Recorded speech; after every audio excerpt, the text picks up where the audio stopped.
यार बात ये है कि आज मैं आपको अपनी फ्रस्ट्रेशन का एक वाकया सुनाता हूँ, जरा गौर से सुनना। या मैं नहीं सुनाता, किसी और से सुनना।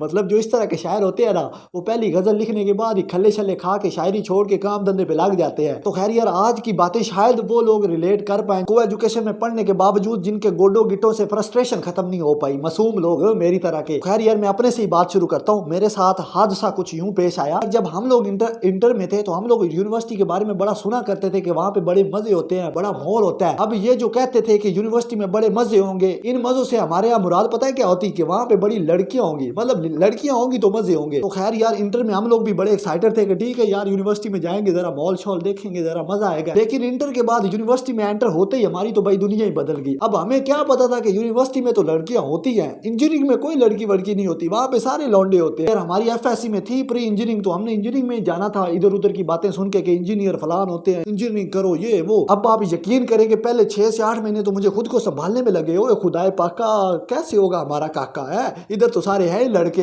इस उम्मीद के साथ कि शायद यार दुनिया बस रही है, कोई हमारे साथ भी शायद हो जाए, टांका शांका अड़ जाए। लड़कों में पढ़ने का एक फायदा तो ये होता था कि नाना धोना नहीं पड़ता था। मतलब गंदे पिल्ले जैसे हो, ठीक है, फटी पुरानी शर्ट पहन के आप आ जाओ, मुंह धोता है नहीं धोता कोई मसला नहीं। कईयों की तो यहाँ पे गिड्डे लगी होती थी, कोई पूछता ही नहीं था, सारे लौंडे थे। टीचर्स भी वैसे ही होते हैं इंजीनियरिंग के, वो भी सड़े हुए होते हैं अंदर बेचारे। अच्छा, इस सारी स्ट्रगल में ना एक दिन बड़ा मजे वाला होता था, जिस दिन हमारी फैकल्टी की किसी दूसरी फैकल्टी के साथ कोई सेमिनार होता था या कोई फंक्शन होता था। तो उस दिन हम बड़े एक्साइटेड होते थे कि शायद यार आज जुगाड़ लग जाए। तो उस दिन जनाब हमने बड़ी तैयारी करनी। हॉस्टल में जिस बंदे की मशहूर होती थी ना पैंट, उससे पैंट मांगनी, कोट मांगना, इवन परफ्यूम तक मांग लेना। उस दिन तो हम टूथपेस्ट भी सेंसोडाइन लगाते थे कि जरा चमक शमक मार के जाए। तो खैर जनाब, तैयार श्यार होके हम जाते थे वहां पे जहाँ पे सेमिनार होता था या कोई इवेंट होता था। एक साइड पे हम बैठे होते थे लड़के और दूसरी साइड पे वो बैठी होती थी। तो हम लोग भला कैसे बैठते थे, ऐसे करके, इस तरह कन्नी करके हम बैठते थे। अब जो स्टेज पे होते थे उनको ये लगता था कि ये हमें सुनने आया है, ये उनकी वैसे होती गलत फहमी थी। हम तो अपने काम से आए थे, अपने लालच से। हम लोग तो बस ऐसे कन्नी टका के उन्हीं को देख रहे हैं। और मजाल है कि यार ये इतनी सियानी होती थी कि एक भी हमारी तरफ नहीं देखती थी। लेकिन यार वहां पे जो फंक्शन हो रहा होता था ना, एक बंदे का बड़ा यार टैका होता था। वो तो भाई लड़कियों को भी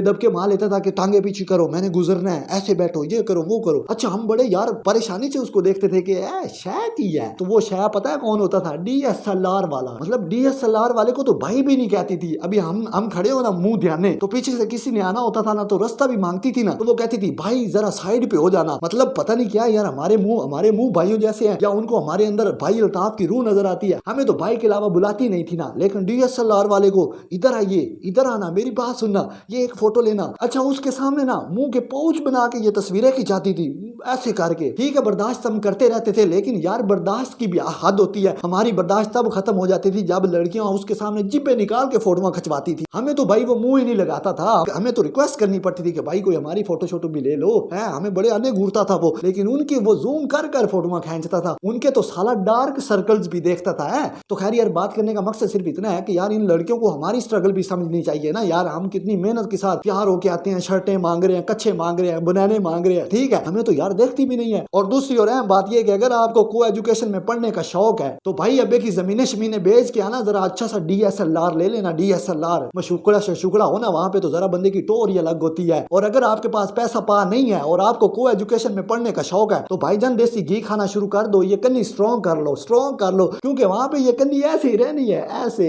ऐसे। वापसी पे रिस्पॉन्स वगैरह कुछ नहीं आ रहा, समझ रहे हो ना? नहीं समझ रहे हो तो जब ये सारा हादसा आपके साथ पेश आएगा ना तो समझ जाओगे। वो शेर भी है ना, कौन सीखा है सिर्फ बातों से, सबको एक हादसा जरूरी है। तो फिर आपको पता लग जाएगा। तो खैर यार, ये शुगल भी साथ चलता रहता है, साथ में हम दूसरी अच्छी वीडियोस भी बनाएंगे जिसमें अच्छी बातें भी करेंगे। ठीक है ना?